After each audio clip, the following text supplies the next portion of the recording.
मित्रों, शिक्षा समस्या में आपका स्वागत है। तो आज मैं लेकर उपस्थित हूँ आपके लिए विसर्ग संधि।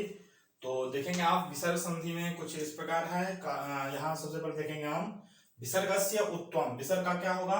विसर्ग का उत्तर देखेंगे कि विसर्ग से पहले हम लोग व्यंजन संधि देखे हैं और अब देखेंगे विसर्ग का उत्तर कैसे होगा और ऊ का ओ कैसे हो जाता है। तो नियम देखेंगे। नियम में सबसे पहले आएंगे, कह रहा है यहाँ विसर्ग से पूर्व। विसर्ग से पूर्व क्या होना चाहिए? देखिए, पूर्व पर जब भी कहता है तो यह प्लस की खेल हो जाती है, ठीक है ना। प्लस के बाद यहाँ प्लस से पहले क्या है, यहाँ पर में ये वाला बताया जा रहा है। तो विसर्ग से पूर्व अ हो और विसर्ग के बाद वर्ग का तीसरा चौथा पांचवा य र ल व हो तो विसर्ग का ओ हो जाता है। विसर्ग का क्या हो जाता है? ओ हो जाता है। तो अभी हम लोग देखने रहे हैं हसी च है एक सूत्र, ठीक है। उस हसी च के आधार पर में किस तरह से बनता है उसको हम लोग देख रहे हैं, ठीक ना। अब इसके बाद हसी च के बाद हम लोग दूसरा अतोरो रप्लुता दप्लुते सूत्र में जाएंगे। अभी पहले हसी च का काम करेंगे हम लोग। तो यहां पर मैं क्या कहा कि विसर्ग से पहले क्या होना चाहिए? विसर्ग से पहले अ होना चाहिए, ठीक ना। तो क्या कहा यहाँ? विसर्ग से पूर्व अ हो। यहाँ विसर्ग से पूर्व अ है, ठीक ना। और विसर्ग के बाद, विसर्ग के बाद क्या? तो विसर्ग के बाद यहाँ प्लस के बाद, ठीक ना। तो प्लस के बाद क्या होना चाहिए? तीसरा चौथा पांचवा य र ल व हो तो विसर्ग का क्या हो जाएगा? ऊ हो जाएगा। और ऊ का क्या हो जाएगा? ओ हो जाएगा। समझ के बात की नहीं? तो यहां पर में विसर्ग का ओ हो जाता है। तो कैसे ओ हो जाता है सो बताएंगे हम। चलिए, तो यहां पर देखेंगे विसर्ग से पहले अ है, ठीक। और विसर्ग के बाद तीसरा वर्ण है यहां पर में। तो यहां तीसरा वर्ण मिल रहा है आपको। विसर्ग से पहले अ भी मिल रहा है। तो यहां देखिए रजह शब्द है ना। तो रजह में र ज और विसर्ग, ठीक। तो यहां पर में इससे पहले आपको ज में अ दिख रहा है कि नहीं?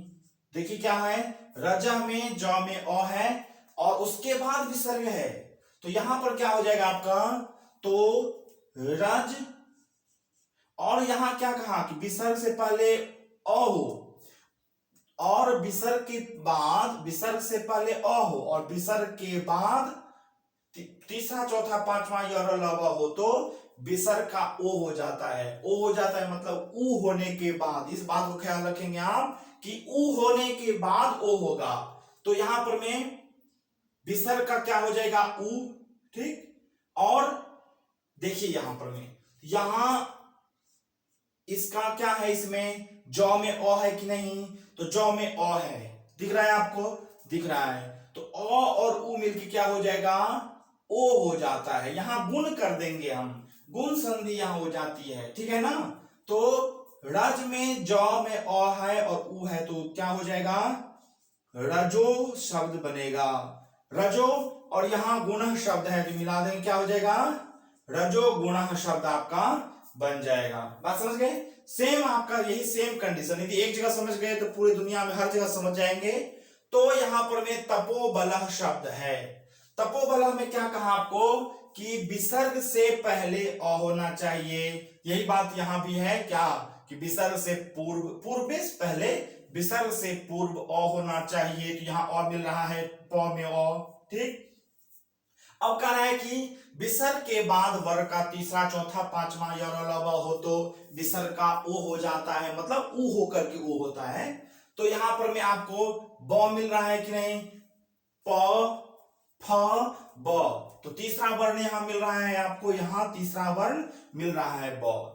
समझ गए बात कि विसर्ग से पहले अ हो और विसर्ग के बाद तीसरा चौथा पांचवा य र ल व हो तो मतलब उनमें से कोई एक हो तो यहां पर में तो क्या हो जाएगा?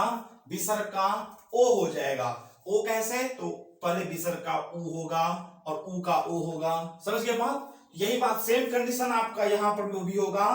तप शब्द है और विसर्ग का ऊ हो जाएगा और यहां प में अ है और ऊ मिलके क्या हो जाएगा? ओ हो जाएगा। तो तप में प में अ और ऊ तो तपो होगा कि क्या हो जाएगा? तपो शब्द बनेगा यहाँ पर, ठीक ना। और तपो के बाद यहाँ बलह लगा दीजिए, क्या हो जाएगा, तपो बलह बन गया। अब हम देखेंगे मनः प्लस रथ शब्द है, तो मनः रथ शब्द में क्या कहा, सेम कंडीशन वही आपको क्या कहा फिर से, कि विसर्ग से पहले अ होना चाहिए, ठीक। विसर्ग के बाद तीसरा चौथा पांचवा य र ल व में से कोई एक होना चाहिए, तो यहाँ र मिल गया र। तो यहां पर में क्या हो जाएगा, मन, देखिए मन उ, तो विसर्ग का क्या हो जाएगा, उ हो जाएगा। तो यहां पर में और उ मिलके फिर ओ हो गया, ठीक। क्या हो गया, मनो हुआ ना, मनो शब्द बन गया यहां पर में। तो क्या हुआ आपका मनो, और बस रथ शब्द को मिला दीजिए, क्या हो गया आपका मनोरथ। समझ रहे हैं कि नहीं, बहुत आसान है, थोड़ा सा ध्यान से देखेंगे तो समझ जाएंगे, कोई भी आपत्ति नहीं होगी इसमें। चलिए नेक्स्ट में कह रहा है यहाँ पर में सरोवरः, तो फिर वही बात कि विसर्ग से पहले अ होना चाहिए, तो र में अ है। विसर्ग के बाद तीसरा चौथा पांचवा य र ल व में से कोई एक होना चाहिए, तो यहाँ व है, ठीक ना, वो है। तो क्या हो जाएगा आपका विसर्ग का उ, तो यहां फिर देख लीजिए, सर उ ओ सरो हुआ ना, सरोवर गया। और सरो और वरह को मिला दीजिए तो हो गया आपका सरोवरः। समझ गए बात। चलिए नेक्स्ट में मनहरः, तो मनहरः में भी क्या होगा, यही बात कि विसर्ग से पहले क्या होना चाहिए, विसर्ग से पहले अ होना चाहिए, और विसर्ग के बाद वर्ग का तीसरा चौथा पांचवा य र ल व में से कोई एक हो, तो क्या हो जाएगा, विसर्ग का उ हो जाएगा, उ का ओ हो जाएगा, ठीक। तो यहां पर में देख लीजिए, मनः में क्या है, मनः, तो मनः में यहां पर में विसर्ग का उ हो गया, तो मन उ, ठीक ना। क्या होगा, मन उ, लगता है नीचे लगा नहीं दिख रहा है, तो इसको हम यहां पर करेंगे मन उ ओ मनो, ठीक है। और यहां पर में हरह का, हरह को यहां पर में जोड़ देंगे, क्या हो जाएगा आपका मनोहरः। समझ गए बात, मनोहरः रूप निष्पन्न हुआ। यहां पर विसर्ग संधि में विसर्ग से उत्तम आप समझ गए, और यहां हसीचा का प्रयोग किए, तो विसर्ग के बाद व्यंजन का प्रयोग किए, मतलब हस प्रत्याहार का, ठीक ना, हस प्रत्याहार का प्रयोग हम लोग किए हैं।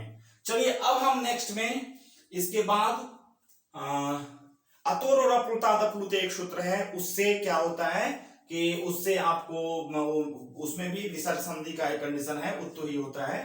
तो इसमें आपको प्लस के बाद विसर्ग के बाद व्यंजन था, हस वर्ण था, और इसमें क्या होगा, तो विसर्ग के बाद अ होगा, तब जाकर के यहाँ वहां भी क्या हो जाएगा, उत्तो हो जाएगा, ठीक है, बात समझ गए। चलिए, तो यदि कहीं कोई दिक्कत हो तो जरूर आप कमेंट करेंगे, और बिल्कुल